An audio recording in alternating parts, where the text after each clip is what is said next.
Welcome back. We break from business news for an interview we hope to bring you earlier. Of course, the politics in the Western Cape is something that we're watching closely for you.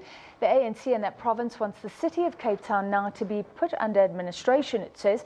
It comes after the DA expelled Patricia de Lille as a member of the party and subsequently said she was no longer mayor of Cape Town. Meanwhile, de Lille says she is still the mayor until the courts decide otherwise, and that matter will be heard on Friday. Well, for more on de Lille's expulsion from the DA and as mayor, we're joined by political analyst from the Institute of Race Relations, Gareth van Onselen. Great to have you with us, Gareth. So, firstly, is this a beyond a mess for the DA? Has it just gone into crisis territory? Yeah, I don't know if it's quite in crisis territory yet, but it's definitely a problem for the party. And the problem is that they fail to distinguish, or at least the way in which things have unfolded means it's very difficult to distinguish the difference between the political case that they have against Patricia de Lille and the ethical case that the city of Cape Town has against her. The two have merged. The public doesn't know right from wrong.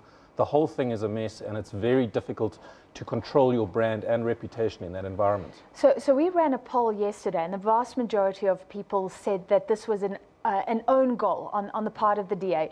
Natasha Mazzoni then came on and I asked her, what is Patricia de Lille accused of? So a whole host of issues, maladministration, nepotism. She said there are documents now to prove it.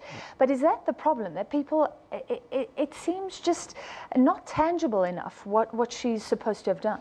Yes, the problem is the complexity. There are basically two cases against Patricia de Lille. There's the political case, which the party has run. It's said that her leadership is divisive and she's failing to unify that caucus, and there are a whole lot of internal problems. That was encapsulated all in the Steenhuisen report. There's then a whole lot of ethical allegations against her to do with malfeasance and improper financial conduct and a failure to investigate tenders in the city of Cape Town. That investigation is still going on. The public can't tell one from the other. A whole lot of things have been brought into the case that detract from both those things, and the DA has used a political clause to get rid of her, so everyone's confused as to where the actual problem is and what it is. From what you've seen, is there a strong case on either of those issues against de Lille? Yes, I think there's a strong case on both of them. There's prima facie evidence, and Bowman Gilfillan has found on the preliminary affidavits that were tabled against her in the city of Cape Town that this is worthy of serious investigation, and you have to take that stuff seriously. That's what the public should be focusing on in the outcome of that election. The political stuff is more difficult to tell because I think there are some agendas, there has been a fallout in that caucus, but it's the ethical stuff really on which this thing turns. So then what has the DA done wrong? Is this all about communication? And I asked them, why not have a public process? Because that actually helps people to understand the claims against her. I think what's happened is basically the DA had hoped initially on the back of the Steenhuisen report that it could deal with this problem quickly and cleanly, whatever its case, whether it was right or wrong. But that didn't happen. That report didn't result in a disciplinary hearing. A whole lot of external matters came into the case. The Cape Town ethical case has dragged on. There have been public fallouts, and the whole thing has devolved into a mess, basically. So I don't think the DA so much shot itself in the foot as the problem has got out of hand. So how does it deal with it? Well, it will say that it has dealt with it. Basically, it's in a war. Both sides have gone into the trenches, and the DA saw an opportunity in Patricia de Lille's remarks on radio that she intended to resign and took it. They'll hope it's a headshot, but it's very unlikely that it will be because she's going to pursue this matter in court. The public fallout is going to be vast. Patricia de Lille is a very good, wise, old political operator, and she's going to fight this publicly for a long time to come.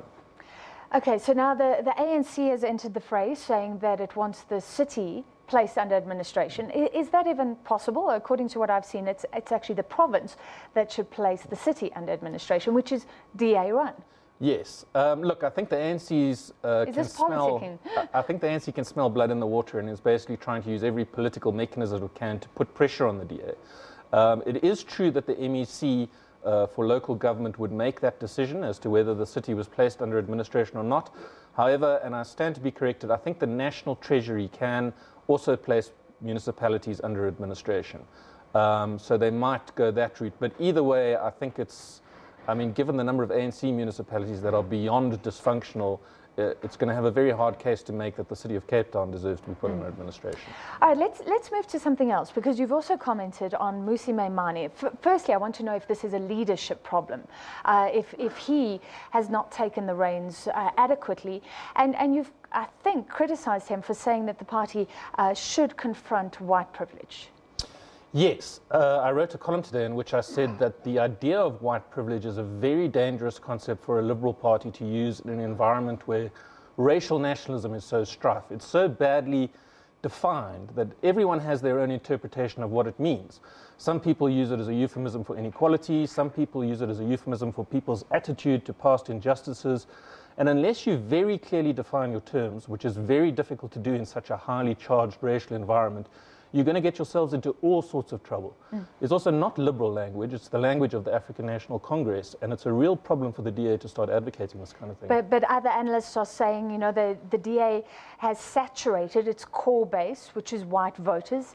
It has to confront issues like this. No, I don't think that's true. I think there is a space for a non-racial liberal alternative in South Africa. You need to talk about the issues that matter most to voters, and if you look at polling, consistently, ever since 1994, those issues are the ones we all know about. The state of the economy, how to create jobs, education, unemployment, corruption. The DA's problem is that for the last year and a half, due to a whole series of internal wrangles going all the way back to Helen Zille's tweets, is that it has been internally focused on its own problems and its own messes and morass that has developed there, and it's not talking to voters about the issues that matter to them. All right, I have so many more questions. Hopefully we can continue to chat. Thank you very much, Gareth van Onselen from the Institute of Race Relations. Back to Bongani.